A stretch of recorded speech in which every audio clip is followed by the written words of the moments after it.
takes with the good robot. Hot takes with the good robot. In this Good Robot Hot Take, we are back from summer break and we discuss a research paper recently published by Kerry and the AI ethicist and researcher Oz Keys. It's called The Infopolitics of Feeling: How Race and Disability Are Configured in Emotion Recognition Technology. We discuss why AI tools that promise to be able to read our emotions from our faces are scientifically and politically suspect. We then explore the ableist foundations of what used to be the most famous emotion AI firm in the world, Affectiva. Kerry also explains how the Stop Asian Hate and Black Lives Matter protests of 2020 inspired her research project, and why she thinks that emotion recognition technologies have no place in our societies. We hope you enjoy the show. Brilliant. We are back from our summer vacation. Hello and welcome back to our regular listeners. Welcome to any new listeners if you're here. So I'm Dr. Kerry McInerney. I'm one of the co-hosts of the Good Robot podcast, and I'm here with the wonderful Dr. Eleanor Drage. How's your summer been? It's been good. I am writing a book, and so mostly have been either doing that or stressing about not doing that. Oh, by the way, they say that Kant never left his home, which is why his philosophy is not much good. But also, he didn't like going on holiday, and it's the only thing that me and Kant have in common is that we'd rather stay at home and then go for a walk around the block than actually move about. But didn't Kant also throw awful parties? Also, that's one of his trademarks. It had this huge social guide on how people should and shouldn't behave at parties. He was just seemingly the least fun person in the world. Yeah, I'm also dour at parties, so we have that in common as well. Kant was just a real killjoy. Kant's not a killjoy in the feminist sense of being how do we disrupt the operations of the ordinary and this kind of state or mirage of happiness that actually really disenfranchises people who are not happy because they're systematically oppressed. He's just I hate joy. Screw joy. We need is morals and rules and prescriptions. So anyway, but yes, no, my summer was a weird one. My husband got, do you know what shingles is? It's adult chicken pox, but don't get it, basically. It sucks. So we watched 6 seasons of the BBC's hit show, Line of Duty. And then I unwillingly watched a whole season or 2 of Lost, the sci-fi TV show from the early 2000s that I had never seen. And it stressed me out so much. I was I can't exist in this state of suspended anxiety as I get more and more stressed on this island. So that was my summer. Fantastic. I also think Lost is really anxiety-inducing. I watched it because I wrote a paper about it and watched all of it under my duvet in the middle of the day because I just couldn't face watching it at night. So yeah, I respect Will and his TV choices, but I'm very much, what have I been watching? What's it called? Palm Royale with Kristen Wiig. It's really fluffy. I had a difficult couple of weeks and that was just a real lifesaver. It was got Ricky Martin in it. It was delightful. So I am very excited to be asking you some questions about some really cool research that you've done.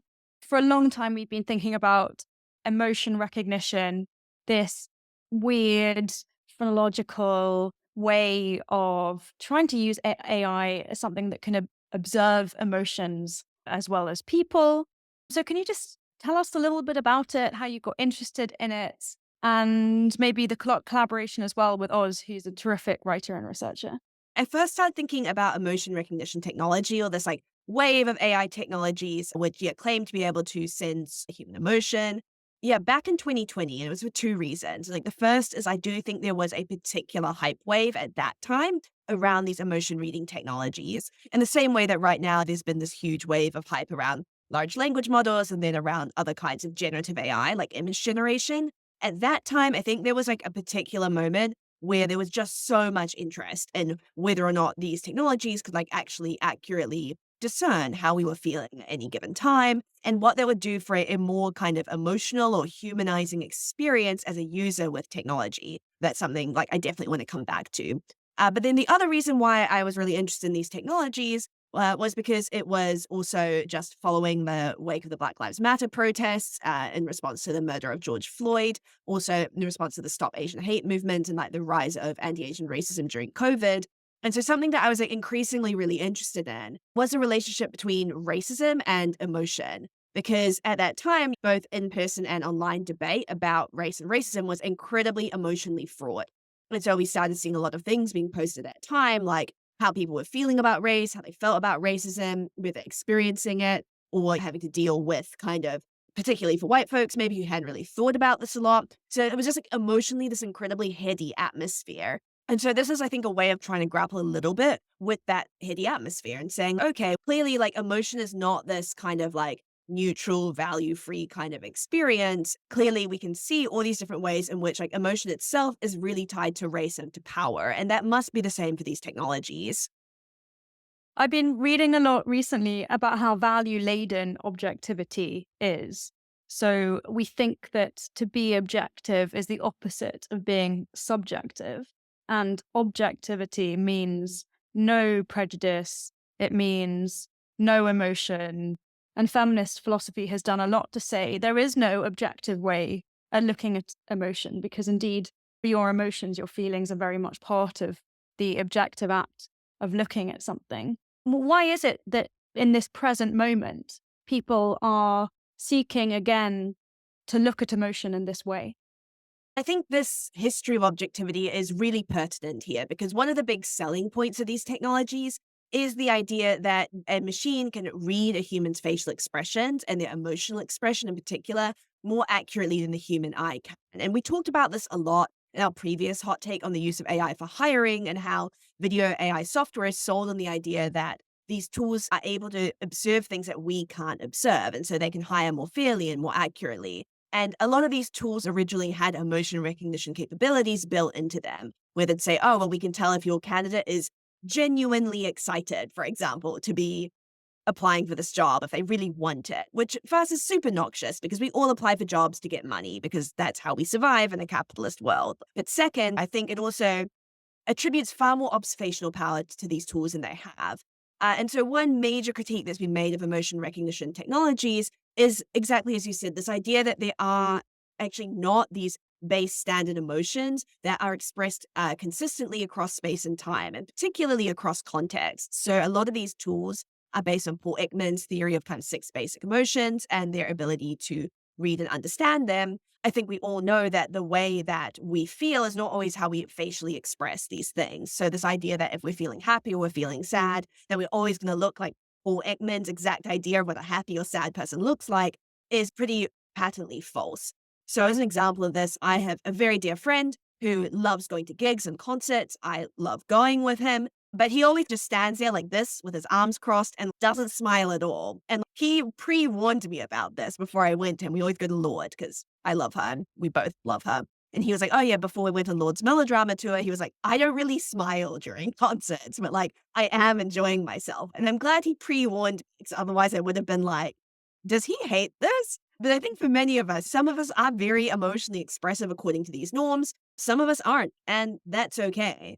But yeah, I do think it says a lot about this desire not only to have an objective read on someone, but also to categorize people and their expressions into this pre-codified set of emotions, because our computer vision technologies like don't deal well with ambiguity. They can't make these subtle inferences. They need very clear categories to work. And that's just not how humans work. If I can add to that really quickly as well, one of the things that Oz and I do in this piece of research is we try to historicize this taxonomy of emotion and specifically why it developed and its effects. Because something we see very importantly in the field of AI is a way of trying to look back and say, okay, how were ideas like intelligence and rationality created and used to racialize people, to impose these colonial models of control, to say that the white person is like hyper intelligent and rational and like they can make these objective decisions, whereas people of color can't do that. That's a really important history. But I think there's a second history that maybe is less looked at or people are less attuned to, which is how we were also developing at that time this emotional repertoire, or this way of saying there are right ways of feeling and expressing emotion. And if you don't do that, then that's a sign of your own lack of modernity. And so in the paper, we draw very heavily off the work of the historian of science, Kyla Schuller, who wrote a fantastic book called The Biopolitics of Feeling, where she looks at what she calls the impressibility sciences, which is this range of scientific activity, which is all about seeing how does the body sense and feel.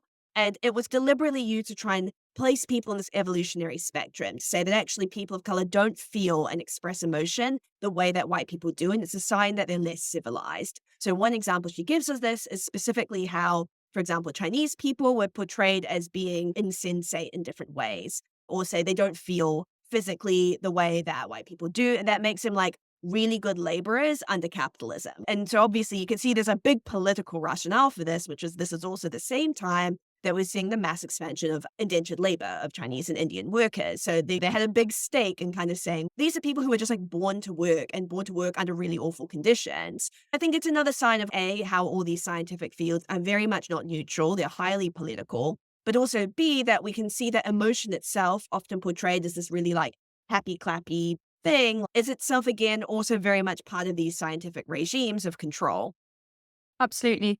And obviously, there's this huge disability element to this as well. My best friend has bipolar and she's always on holidays. Or we went traveling together for a month and I'm pretty sure she didn't like any of it. And then at the end, she was like, this is the best holiday I've ever had. We were like, really? Because we didn't sense that at all from her. All of us experience this. And I can tell when I come back from a social event and I'm tired from smiling or whatever.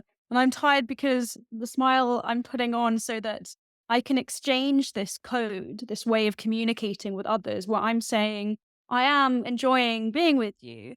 But if we could express that in a way that didn't feel so exhausting physically, then that would be much better. And I think this really contradicts all that Ekman was trying to say about what it means to be human.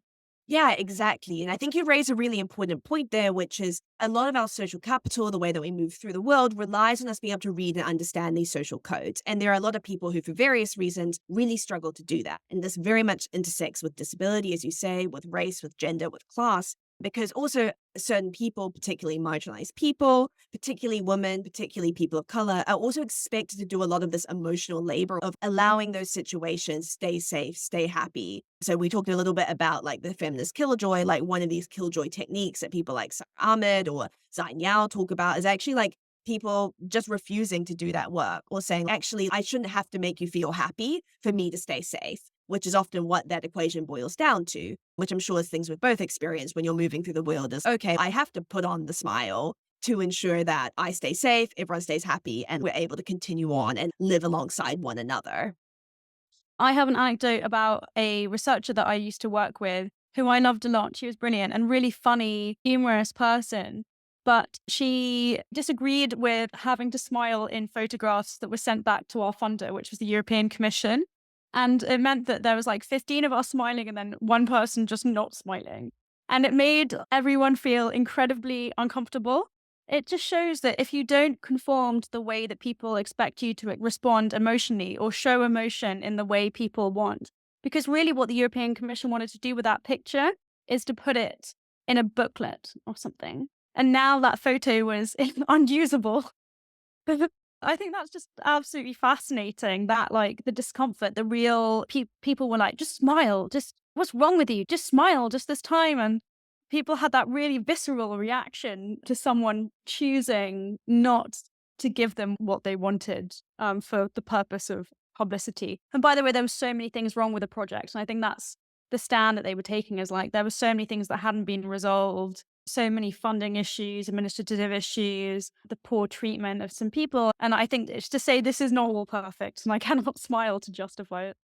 And I think that's really important. I think discomfort is the exact right word. And this is something Oz and I talk a lot about in the piece of research itself, is that we're looking at how a lot of these emotion recognition tools are sold, not only as providing this more objective eye on a situation, saying we can read emotions better than you, but also, again, that as a person, you must want to feel certain ways. You might want your technology to express emotion and read emotion in certain ways. And that if you don't, then there's something actually wrong with you. And so this is like a classic example of what we see a lot in the tech industry, which is us having to change and fit our behavior to mold ourselves to how a technology is designed, often on a white male neurotypical person, rather than saying, actually, what happens if we design our technology so they accommodate all the different ways people do or do not express emotion? Or let's step back and say, actually, do we want this in the first place? Because, and this is again another Sarah Ahmed style insight, like when something causes discomfort, so like your colleague refusing to smile, like that person gets seen as the cause of the problem. The problem is that your colleague is not smiling, not that actually things have gone really wrong in the project and she's unhappy about them. And we see the kind of same thing in the construction of certain emotion recognition technologies where people say it's not that the technology doesn't work, it's just that you don't smile in the right way, or in the most racist iterations of it, your face is just not right and it can't see you, which was a massive problem in machine vision, particularly at this time when a lot of these technologies were coming out, which is ludicrous because, again, people's faces just look like that. And also plays into this like much longer racist, ableist history of saying you have to express your emotions according to the way that white or neurotypical people experience emotion, or we're going to have to do something about it. You're going to have to change that behavior. So tell us about Affectiva.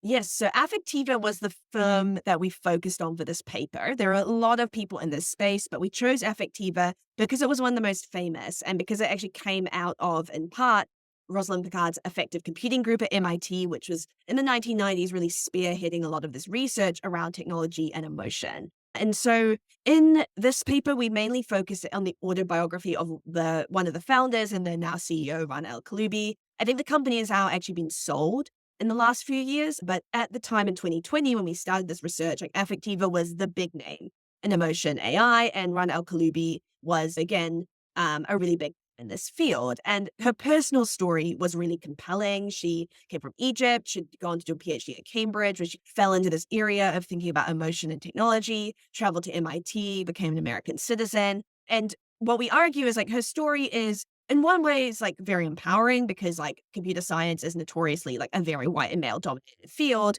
But on the other hand, when you read into the way that she develops these tools and the way that she thinks about emotion and technology, there's something quite ugly or noxious in that. And we particularly focus on the way in her autobiography that Ran El-Kaloubi imagines two groups of people. So the first is how she thinks about autistic people, and the second is how she thinks about Chinese people and her experiences in testing these technologies on Chinese people. And that was partly just due to Oz and I's personal interests. Oz has written a lot on autism. They've written a piece called Automating Autism, which is fantastic, and we'll link it in the reading guide to this episode, where they talk about how autism is imagined amongst AI communities. And then my area is in part Asian American studies.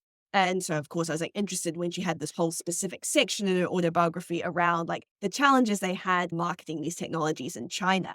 But there was a second reason why we focused on these two groups, and that's because both of them have been really stereotyped against or put down in certain ways specifically relating to emotion. So in the case of autistic people, this idea of, oh, you don't read social situations well, you don't know how to express yourself according to these like neurotypical norms. In the case of Chinese people, this trope of the so-called inscrutable Oriental, or this idea that Chinese people, with that we don't show emotion in the way that white people do.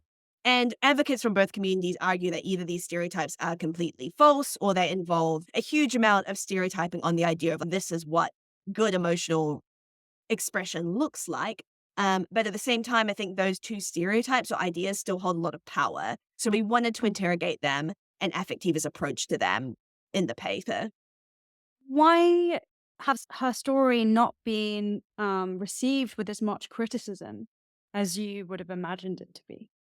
So this is tricky. Part of it is that, again, I think that people, for obvious reasons, do not want to shoot down, like in the case of Affectiva, it was two female founders, Rosalind Picard and Ran El-Kaloubi, who are probably doing great computer science, who are very well respected in this community. And also, again, like they're women in a field where there are very few women. And Ran El-Kaloubi does talk about all the prejudice and the difficult experiences she had, particularly as a hijabi-wearing young Egyptian woman moving through this field. But at the same time, first, like I think throughout the autobiography, El-Kaloubi is very much employing this rhetoric of like liberal individualism or like becoming American, becoming free. Like she's really bought into this particular idea of what being American means, which I think is very interesting. It's very much told us this like self-realization story.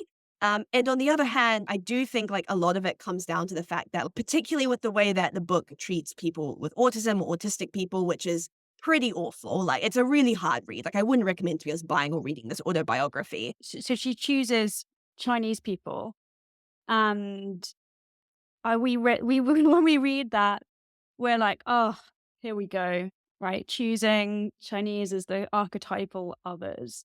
So can you tell us a little bit about how you responded to the way that she treats Chinese people in relation to emotion, and also Oz's work on autism? Yeah, so if we actually trace it back a bit further, like I'd say the kind of core rationale behind Affectiva's whole project, which Al-Khalyoubi is incredibly transparent about throughout the autobiography and is quite proud of it, is this idea of she was inspired to start making affect recognition technology because of stories she'd heard about people who had autism. And she was arguing that I heard or understood from what people told me that autistic people don't feel emotion. And so she invokes a lot of these like really harmful stereotypes that we hear about both autistic people and in certain circumstances about Chinese people, that they're mathematical and they're cold and they're computational and they don't feel emotions. And so from the very, very start, Affectiva is positioned as like a curative thing, saying like, what happens if we can use technology to try and quote unquote fix autistic people? And so Oz draws on the work of Eugene Kim to frame this as a kind of curative violence. So like from its very beginning, Affectiva takes the position of there's something wrong with autistic people and technology can intervene here. And so I would argue this is wrong on a lot of bases. And the first, again, this idea that there's something inherently wrong about being autistic. It's very clear actually throughout the book that no single really, I think, autistic person actually speaks in any form in this book. Is something that Oz pointed out. Like it's always very secondhand through like researchers or family or friends. Second, the tools are based on the work of Simon Baron Cohen, who is not only the cousin of Sacha Baron Cohen, the actor, but is a very famous professor at Cambridge for his research on autism. But he's also very critiqued by a lot of autistic advocates for the way that he frames autism as being, quote unquote, the extreme male brain. So he takes this like very gendered, very ableist approach, as he's saying, women are more emotional and relational and men are more rational and computational. Autism is an anomaly. We've gone too far the male way. And again, this is a widely critiqued position, particularly among gender studies scholars, for the way it involves like this kind of very intense gender stereotyping.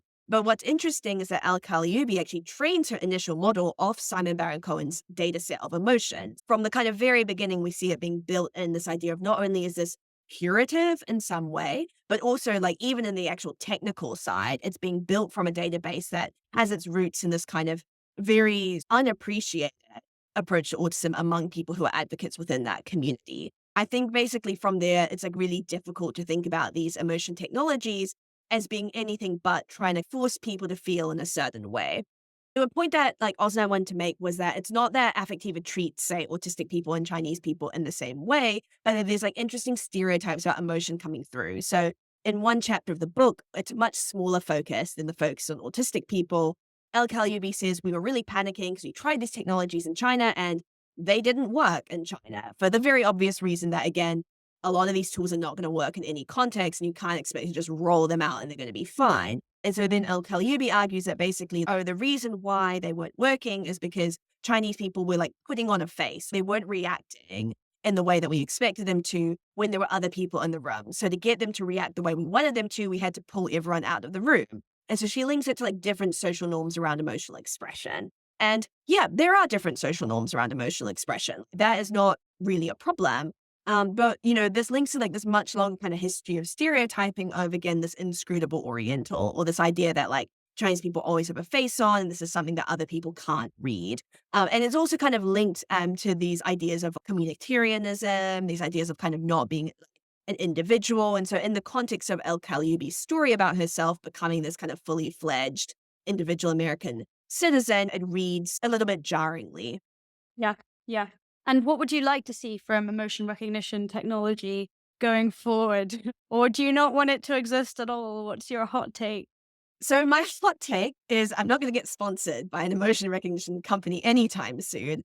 Yeah, I'm incredibly skeptical about whether or not any of these like face reading technologies around emotion should exist at all. I just personally have never seen a good use case for any of these. I don't think they work. So groups like AI Now, for example, have said that these are just frankly pseudoscience. There's been a lot of calls for red lines around this particular application of technology, just on the basis that there isn't enough scientific evidence to suggest that they work. And so actually ERT or emotion recognition technology is the prime example I give when people are like, is there anything you just want completely banned? And I would say actually that, because there's no scientific basis, but also I just don't think there's a strong enough case for investment, which is if you're thinking about how to spend your money, which is like to say that if there's any venture capitalists listening, which I doubt, but if there are, like this, I just don't think is really an area that we should be investing into. It's important that we're directing our money and our time and our resources to technologies that we actually think are good and do good in the world. And there's only been one application really that has taken off that isn't very dubious border control and policing for these technologies. And it's marketing, that's what Affectiva ended up selling into. They dropped the whole fixing people with autism line very quickly and just immediately turned themselves into a marketing firm once they realized that was the way to be profitable. We're not even really seeing good applications of these technologies. There you go. Venture capital, invest in oncology treatment and ML applications there. Pack up and go home your emotion recognition. Well, thank you so much, Kerry. And it's an amazing read. So congratulations. Thank you. And I'll link it as well on the website. So if you'd like to read it, it is open access, which in academic terms means you do not get stuck behind a very expensive paywall. So you should be able to read it. And yeah, definitely let us know. Have you ever seen a good use of this technology? Then I stand to be corrected. Let us know in the comments. And also, yeah, we really love to hear from listeners. So if there's anything you want to hear our hot take on, please do reach out to us via our website, www.thegoodrobot.co.uk, or we're also on Twitter, Instagram, TikTok, a lot of different platforms. So check us out. Hot takes with the